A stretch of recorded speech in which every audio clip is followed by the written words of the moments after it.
Welcome to my Claim Your Worthiness podcast, intimate conversations with Gail Jones. We all have a safe place within to create anew. In each episode, I hope to add to your inner sanctuary to strengthen the belief in yourself and your dreams. Claiming our worthiness sets the foundation for centering us back into our greatness. From this foundation, we create our most amazing lives. I'll be sharing insights and resources from my own journey and from others who are transforming their lives. Lean in and receive the wisdom shared. You are worthy of having this special time with yourself.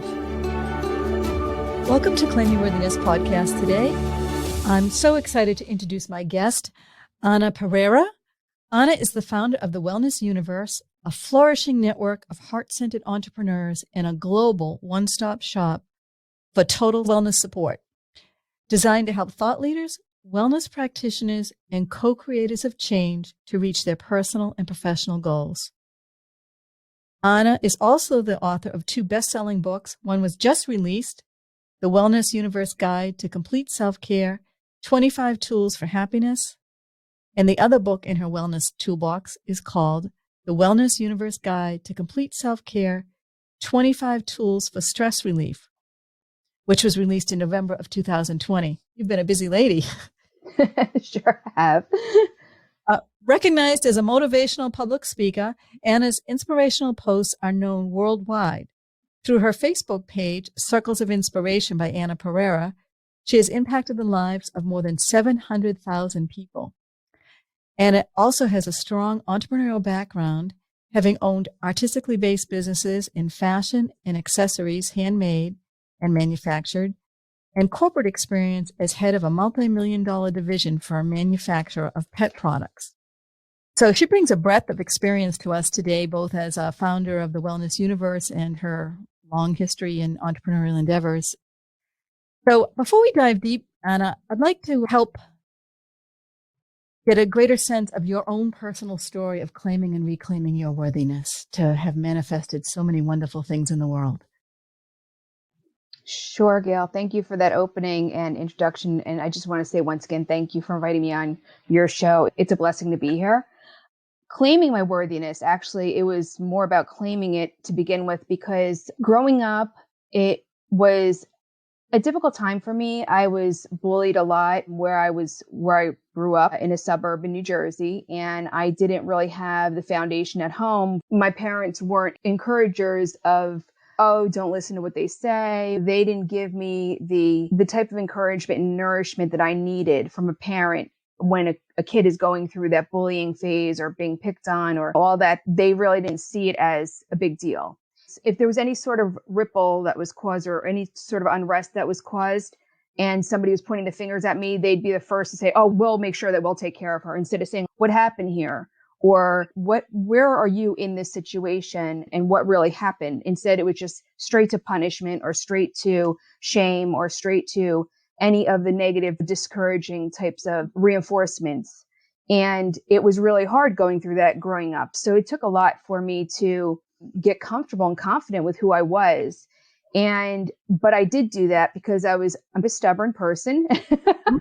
I've eased up on that quite a bit. But I was always very headstrong. And I guess I used that to my advantage.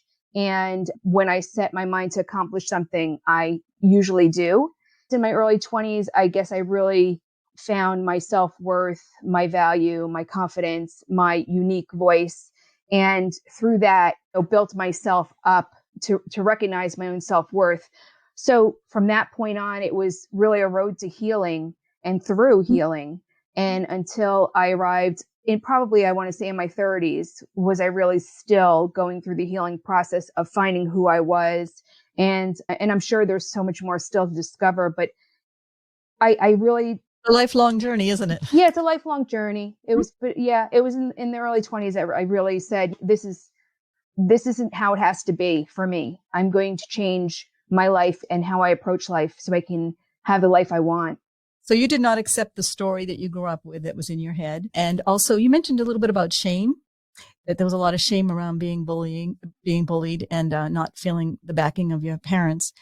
Can you just talk a little bit about shame and how that healing that shame through your journey, because to be the profound leader that you are today and be able to stand out in the world and not feel shame is a really big deal. Oh, for sure. Shame was a big player because this is what my culture, my parents' culture kind of thrived on. They loved shame. They loved to gossip about other people, not my parents specifically, but the culture of where they were raised. My background is Portuguese and my parents are from the Azores, from St. Michael. It's one of the islands. It very much is a very competitive nature in that back in the day, because it's a small island and it's just the nature of how they were raised. And if somebody else was doing something, you would talk about them, but forget about what you do under your roof. It was always just that dynamic that was happening on one half of my family. The other half of my family, not so much. There was certain ways that you were supposed to act, certain ways you were supposed to be, certain ways in order to be a good girl and achieved and accomplished. And what makes a good person is this and this. So there was a lot of false beliefs that I was raised with, a lot of false beliefs. And I always felt innately that something wasn't right with this and it just didn't jive with me.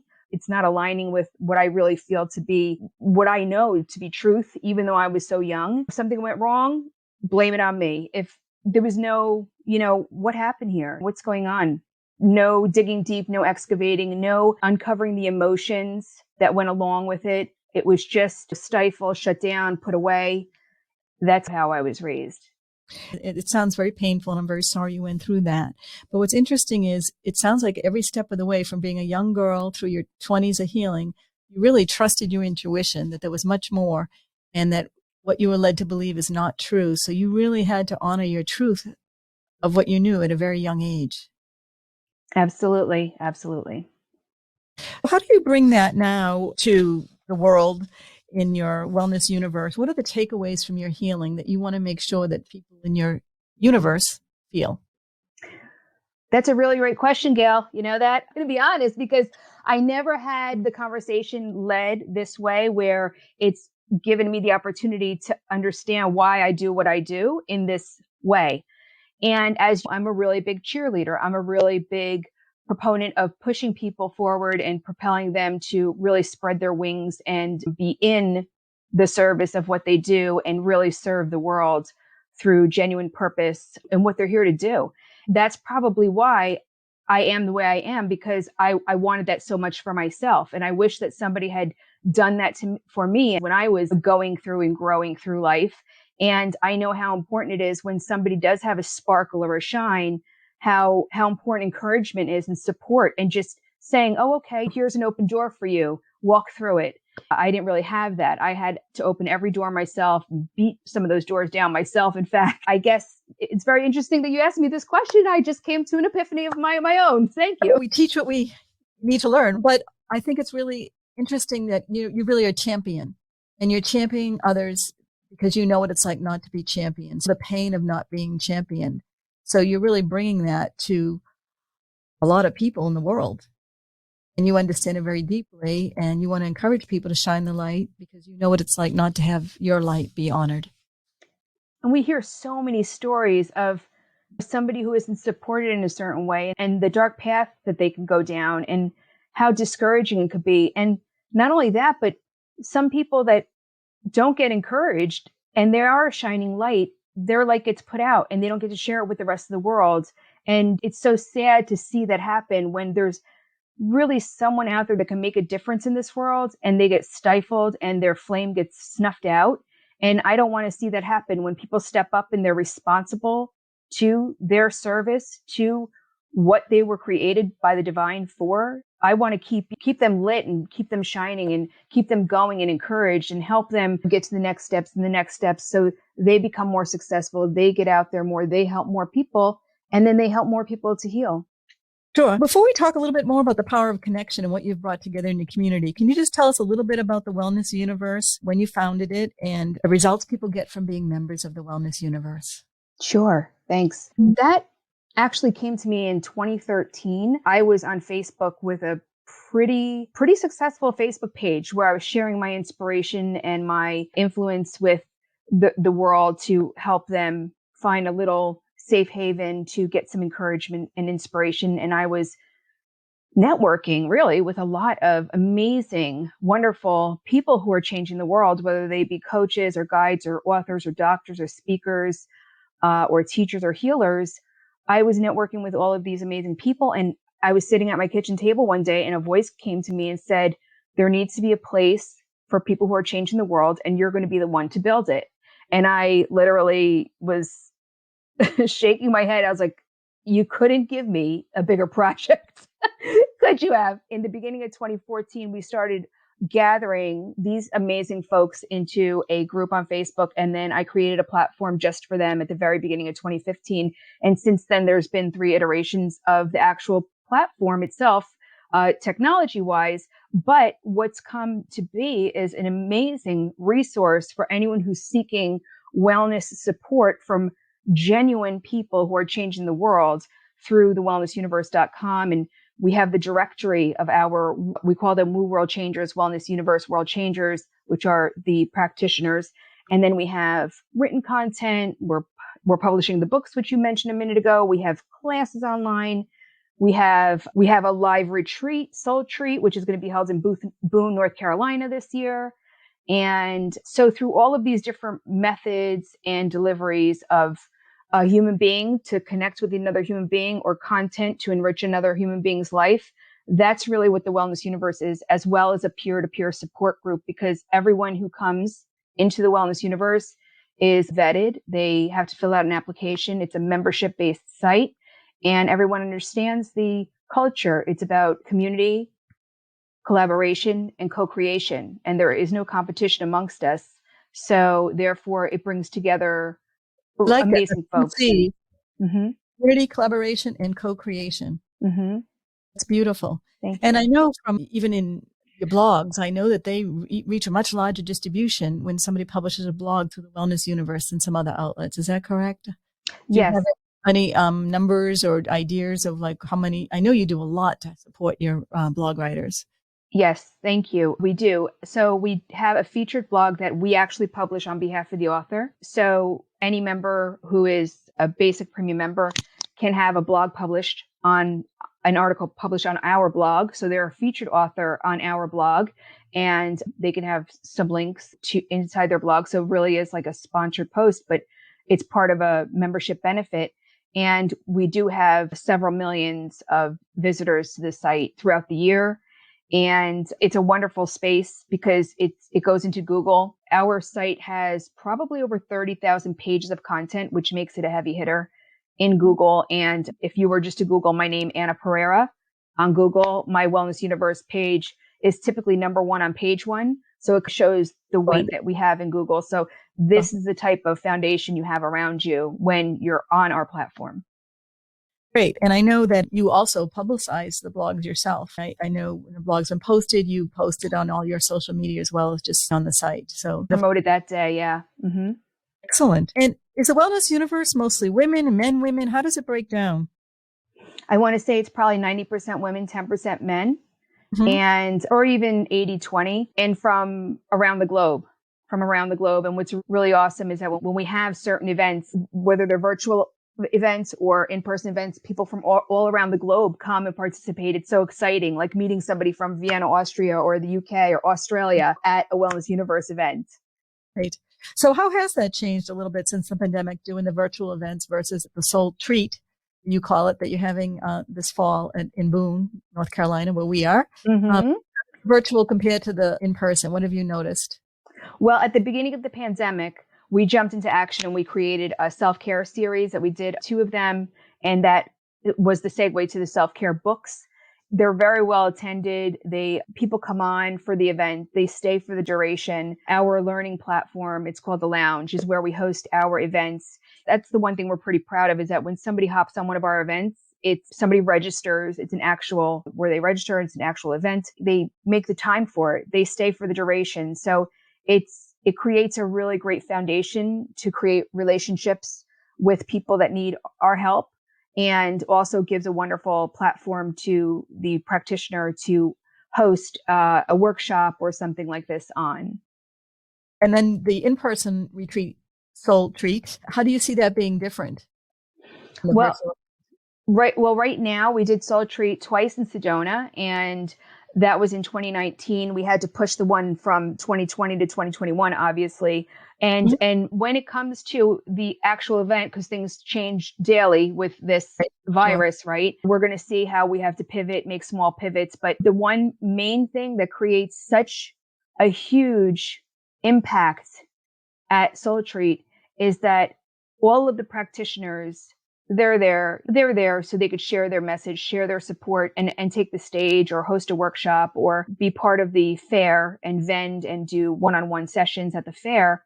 But the most impactful thing that is why Soul Treat is so huge and really makes a difference in everyone's life who attends is the fact that of those who are presenting in some way, shape, or form are also integrated into the event itself. And you see these transformational leaders and healers and teachers and guides attending the workshops Excellent. with you. So that makes you feel like, oh, this is normal. Oh, I'm not alone. Oh, here's a teacher, a leader sitting next to me in this workshop. That creates an invisible dynamic that you cannot build into something to make someone feel a certain way. Right. That is what creates the success and why people have come to me and be like, I just want to be part of the wellness universe. I want to work for you. I want to be a member. Because when they leave after the 2 or 3 day experience, it's those types of things, being with someone on a real level, not just watching them present. And even if it's a spiritual teacher, it's still a certain element of presentation you have to have from the stage but when you're in an audience with other people, it's a whole nother dynamic. And that's what creates this trueness, this efficacy to the retreat. Authenticity. Yeah. And it also goes back to your 3 C's of community collaboration and co-creation. So they're actually modeling the 3 C's by being a participant. They're not higher up. We're all in this together. Yep. That's wonderful. So speaking of all of us in this together, let's talk a little bit more today about the power of connection. And I just want to give some statistics and then have you elaborate what you've noticed when you've brought people into the wellness community or to the Soul Treat, transform people by being connected versus a lot of us are solo practitioners in our practices. So when we come together, it's really exciting. But I want to just give a couple statistics here. A Michigan State University study shows that a whopping 76% of people who write down their goals and had a supportive group to encourage them achieve their desires. And as I mentioned in my own book, Cancer is a Love Story, when I participated in the evidence-based mind-body program for cancer at Mass General Hospital, I was in that program for 3 months. We learned that those in a mind-body program could extend their longevity 2 to 2.5 times beyond projections. So the power of being in a group is really significant, and there's data to prove it. And as I know you're familiar with Dr. David Hawkins' book, Power versus Force. And on the scale of 0 to 1,000, 0 being the lowest and in 1,000 Christ or Buddha consciousness, most people operate at about 250, which is about fear, doubt, anger, and worry, which might have escalated a little bit since the pandemic. But the good news is one person operating at 500, which is love consciousness, can impact 750,000 people.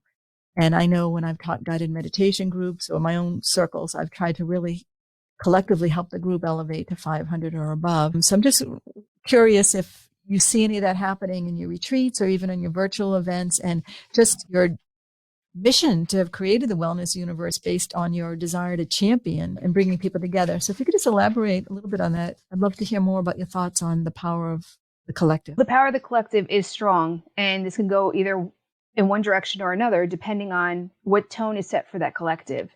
And I think that is the most essential part, because it could be a small collective, it could be intimate, or it could be a little bit larger. And what brought this collective together, what's the foundational values that brought this collective together, I think is the most important part to this.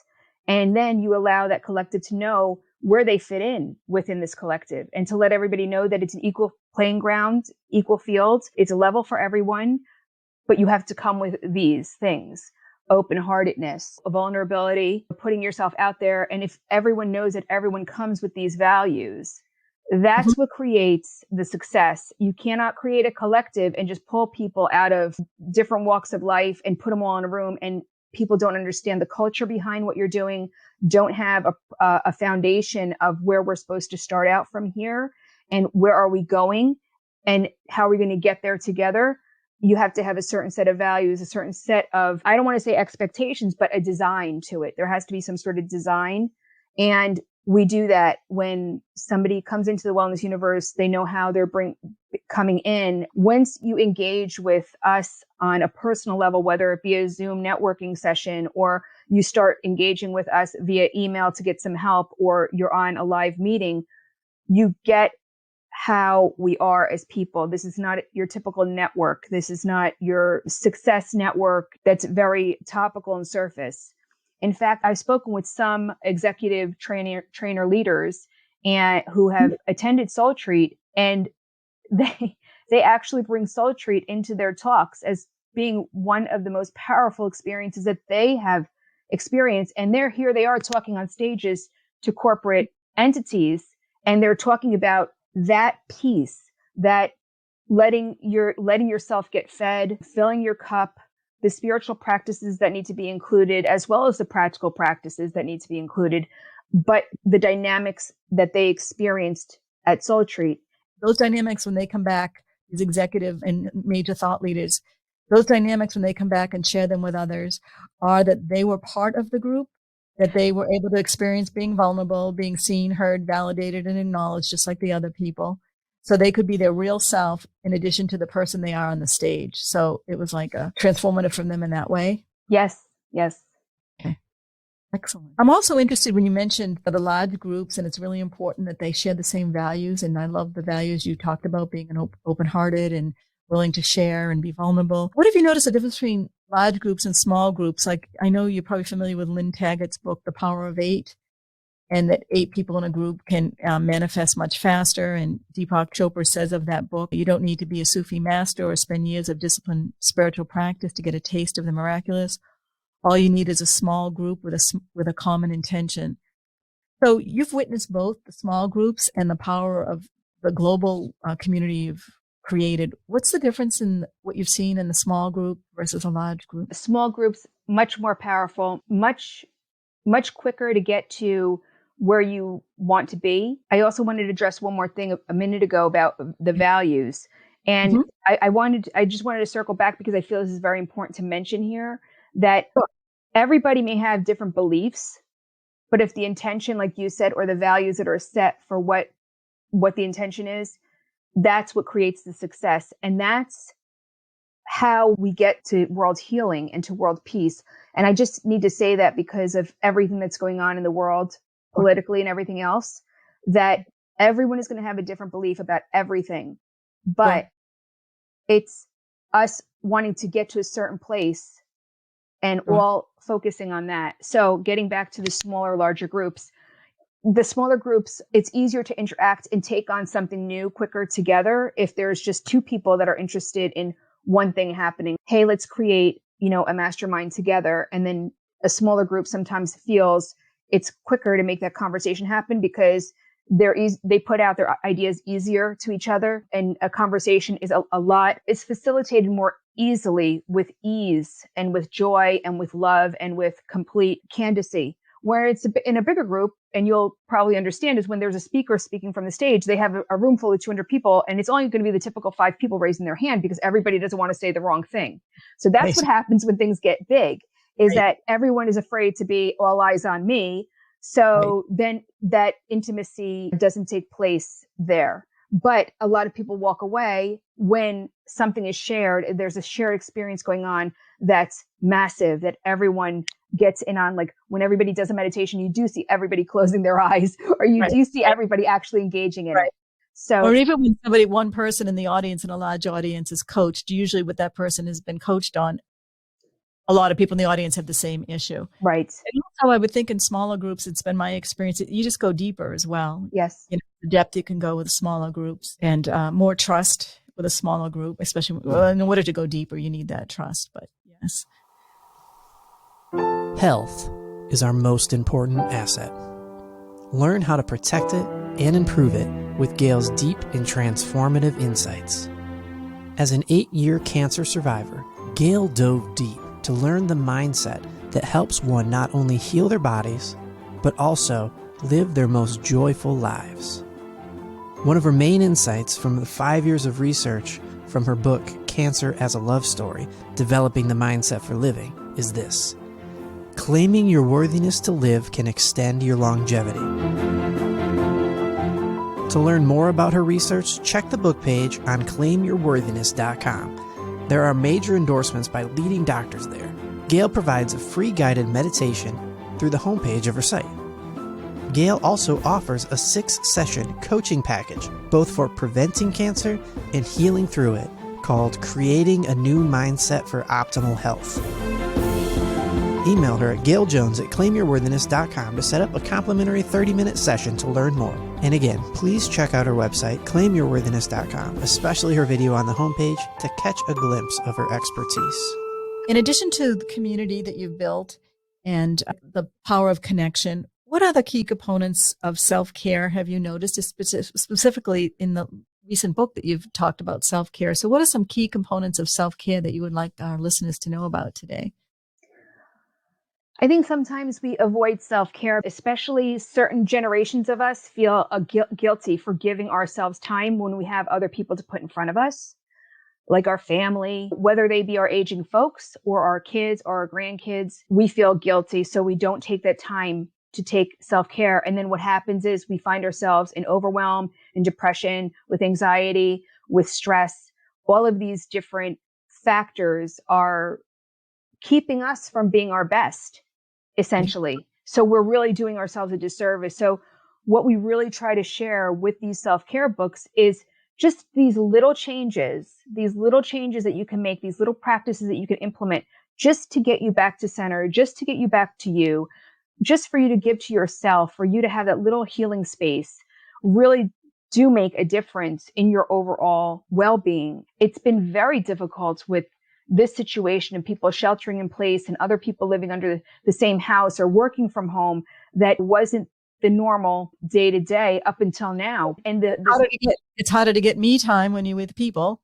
And if you're single, it's harder to get the we time. So it's you're either totally isolated or you don't have enough space for yourself. So that's a challenge. So what do you tell somebody when they're feeling guilty on self-care? I know we hear this over and over again. You have to put your own oxygen mask on before you can help somebody else. But how important is self-care to worthiness? It has everything to do with worthiness. And that may be one of the underlying coatings and shell coatings that we put on ourselves to avoid claiming our worthiness, is not giving ourselves a self-care, not saying, oh, I need this and it's good for me. It's more, no, I can't indulge in it. I have other things to do that are more important. And I think that all plays into us not claiming our worthiness. And it is essential for us to claim our worthiness so we can be better and we can give more. The rules of productivity. If you give yourself a certain amount of time, it'll take you exactly that amount of time to do it. So if you give yourself a day, it'll take you a day. If you give yourself 5 minutes, you're going to get it done in 5 minutes. And that's what you have to go about your self-care routine with. If you think it's going to take you forever, then you know what, just get up 10 minutes earlier and do something at the beginning of your day. So at least you've at least paved the way into the day, knowing that you've given something to yourself and you didn't rob your time from anybody else, except for you took 10 minutes away from your sleep. You know what I mean? Right. So there's ways of doing it. And you just asked me what advice would I give, or how would I explain to somebody to make sure they're being active in a self-care practice? And I would say to them, if you saw your best friend doing this to themselves and feeling the way you're feeling, what would you tell them? So they have to become their own best friend, treat themselves as they would their best friend. Exactly. Right. Okay. I want to get back, just as we're wrapping up here, talk a little bit about the global impact you have. And I think it's very interesting that you live globally. You live in 2 locations. Mm-hmm. So can you explain a little bit to the listeners what's that like to live in Europe and also have a place in New Jersey, and how that impacts your insights on global connection? For sure. And I'm really, really blessed and very fortunate to have the perspective of traveling globally and living all over the place, really. We have a home in New Jersey. We have a home in Portugal, and that's where we spend most of our time. My pets are over in Portugal. And here, my husband and I enjoy the home that I've lived in for several years now in New Jersey. And it's rather interesting having a global perspective. And at least when I listen to people, it's given me a lot of patience because I've been exposed to how other people live and how other people see things. But the one thing that I do find that I'm very blessed with is that no matter what, self-care and wellness and well-being transcends anything as far as religious, politics, anything. People just want to enjoy their lives, have great family time, go out and enjoy nature, have love around them and love themselves. And I see that everywhere I go, no matter where in the world it is. And that's So we're more alike than different. Yeah. Yeah. Wanting the same things, the same values, and the same joys and connection. Yeah, exactly.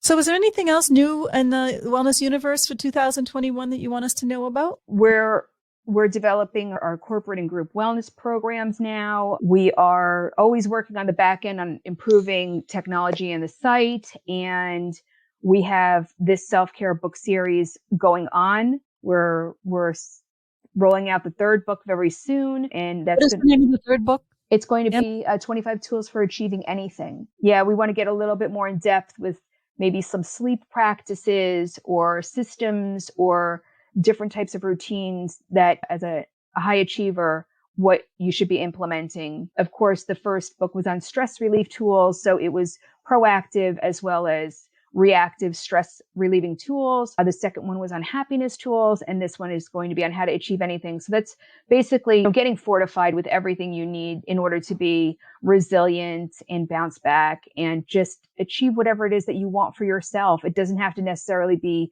business or any one thing, but just to be your best and achieve what you want for yourself. Okay, great. When is this book coming out? The third one? In June. Okay. So the other one just came out last week, correct? Yes. Okay.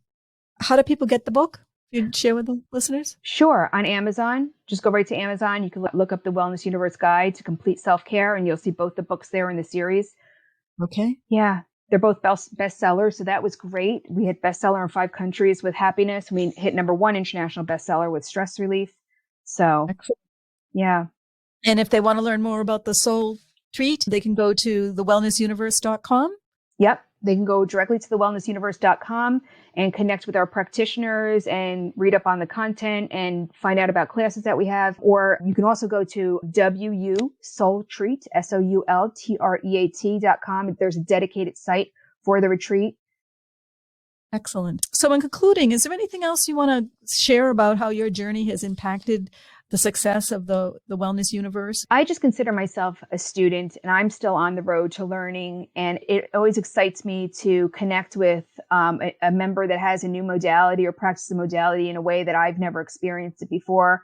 And it's just a blessing to be here and to know that I've walked my talk to get here, and that this is really what I'm called to do, to be this conduit or this bridge from people who are seeking healing to the healers that can help them.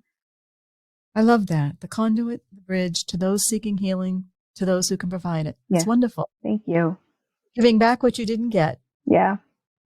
And I bet you're getting a lot more now as a result. Oh, beyond. And it's just, I don't even have the words of gratitude to express how blessed I feel. And it's like amplified. Like I couldn't imagine. It's like hitting the lottery. The feelings that I get from everything that's here within the Wellness Universe and knowing all of our practitioners and working with them all to make the world a better place. It's a blessing. Excellent. Well, thank you, Anna. And thank you for making the world a better place and sharing your wisdom on the power of connection and community as an enhancement to self-care with our listeners today. Again, if you want to learn more about Anna's global community, check out thewellnessuniverse.com. Thank you very much. Thank you. Thank you for joining me on our journey today. I am so grateful you are part of my podcast community, where it is my dream that by claiming our worthiness together, we can more impactfully shed our light and love on this world. In future podcasts, I'll be sharing more stories of hope and unlimited possibilities for creating anew. You can also follow me on Instagram or on my Facebook page. I also hope you'll be inspired to share my podcast with your friends. Together, we are stronger. Blessings, Gail. Instagram and Facebook at Coach Gail Jones.